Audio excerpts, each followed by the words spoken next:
Something to you, and I don't know you, but I can tell you based upon my own experience, you have greatness in you. You have the ability to do more than you can ever begin to imagine.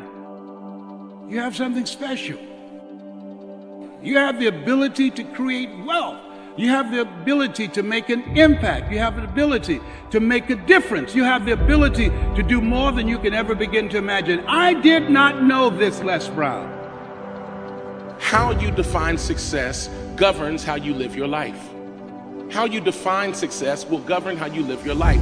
What is your life's goal? What is your life's purpose? How you define that core place, that foundational tenet that drives everything else will determine how you live your life.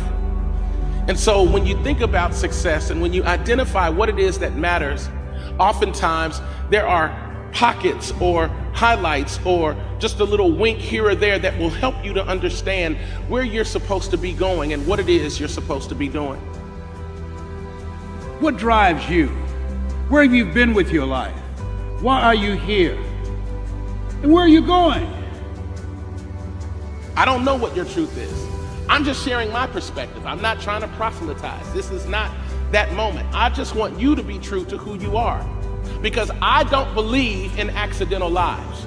Please hear me. I don't think you can just sneak into the earth. I believe you are spoken into the earth. And so you are necessary for a particular problem that only you can solve. And until you identify that thing, you will walk through life frustrated, trying to figure out why you can't find joy, why you don't have peace. And even though you have a lot of money, you still feel empty on the inside. Here's the other thing, write this down. You're going to fail your way to success. 8 out of 10 millionaires have been financially bankrupt. Walt Disney filed bankruptcy 7 times and had 2 nervous breakdowns. You will fail your way to success. And it's not really failure. You're going to learn some stuff. When I win because of what I know. When I lose because of something that I did not know. And I've got to educate myself. I've got to elevate my thinking. I've got to get some input from some of the people in my group. Einstein said, the thinking that has brought me this far has created some problems that this thinking can't solve. And now I want you to think about your financial freedom number. What is that number that once you achieve that, you become debt-free? It's a good feeling. Once you achieve that, alleviate a lot of stress in your life. Once you achieve that, you'll be able to do things for your family members and friends. So I want you to think about your financial freedom number, and whatever that number is, and listen to me closely, I want you to multiply it 100 times. Multiply it 100 times. And don't ask yourself how you're going to do it. How you're going to do it is none of your business. You have a power and a presence in you that can do more than you can ever begin to imagine. And I'm going to share some tools with you how you can begin to grow that, because one of the easiest things I've ever done was to earn $1 million. That was easy. But the most difficult thing I've ever done, and took years to do, was to believe that I can do it. That I can do it. Who's going to be impacted because of what you're doing today? If your business or your vision or your model is successful, who will be impacted 200 years from now? I'm encouraging you to hold the vision tenaciously, regardless of what you're going through, regardless of the challenges and setbacks that you're experiencing.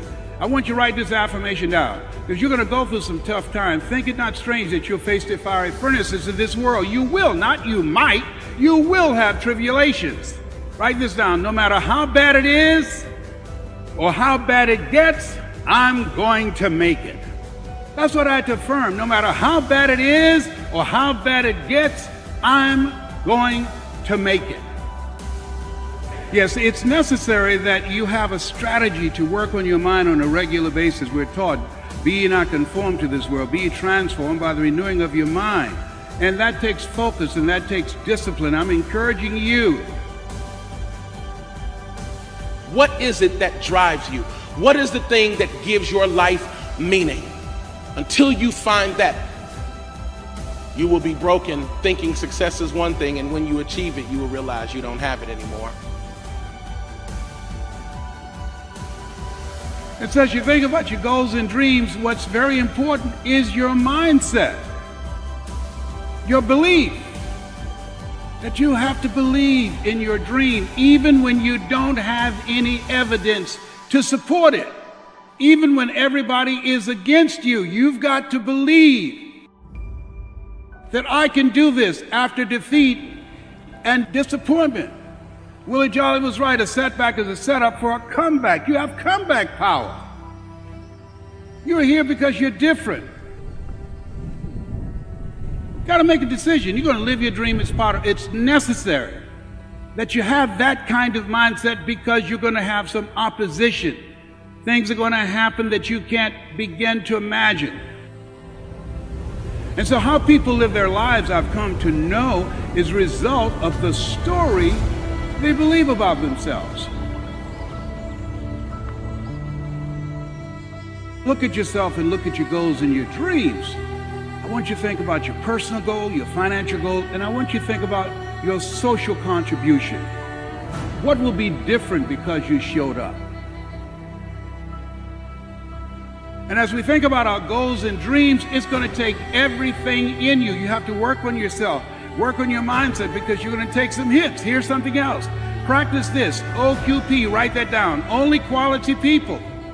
As Keith was talking about, you got to look at the people in your life and ask what value they're bringing to me and what value you bringing to them. If you're the smartest one in your group, as Dr. Dennis Kimbrough out of Atlanta said, you need to get a new group. Find people who are doing what it is you want to do. Develop a relationship, because success leaves clues. And the other thing he told me, OQP, only quality people. Let go or be dragged. Let all the negative, toxic people in your life go.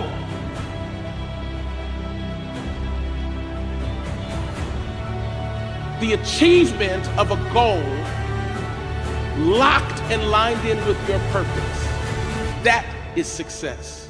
What were you created to do? Every single day, move towards the core of who you are. Are you doing what you were created to do? Until you get there, you're going to be constantly frustrated, constantly trying to figure out, why did this thing that I want so bad not bring me the happiness I thought would be attendant with it?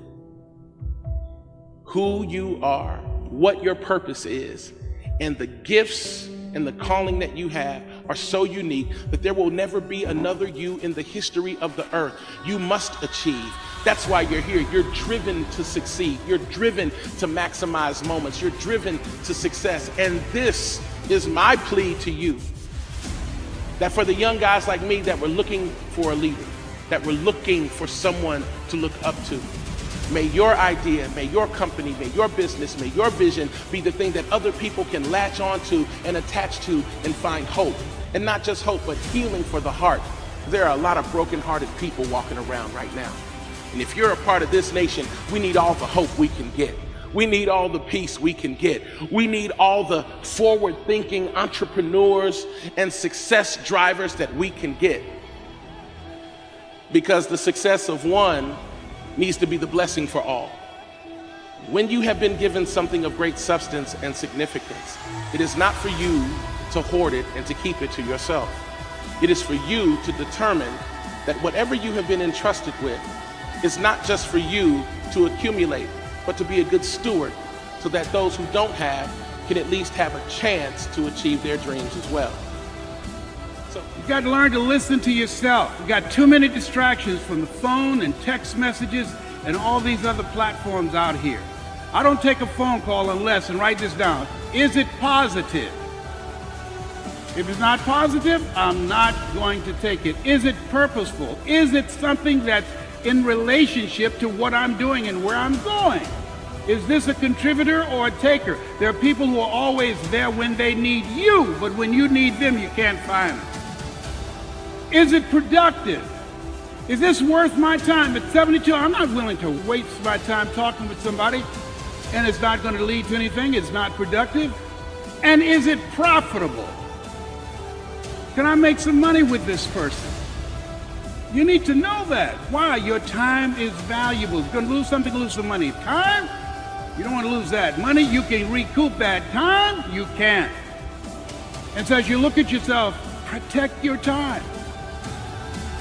Imagine, if you will, being on your deathbed and standing around your bed, the ghost of the dreams, the ideas, the abilities given to you by life, but you, for whatever reason, you never pursued those dreams. You never act on those ideas. You never use those talents. You never use those gifts. And there they are, standing around your bed, looking at you with large, angry eyes, saying, we came to you, and only you could have given us life. And now we must die with you forever.